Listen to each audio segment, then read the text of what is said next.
الثقة بالنفس. أول ما بنقول الكلمة دي بتتخيل واحد عامل كده أو بنت بتتمشى كده ونفضل نفكر أعمل إيه عشان أبقى زيهم، أعمل إيه عشان أبقى زيهم، أعمل إيه عشان أبقى زيهم. طيب قبل ما أقول لك نعمل إيه زيهم وليه أصلا أنت مش واثق من نفسك، خليني أسألك سؤال واحد.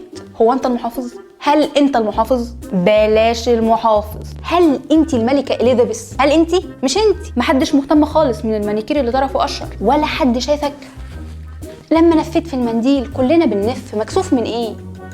نتكلم جد بقى؟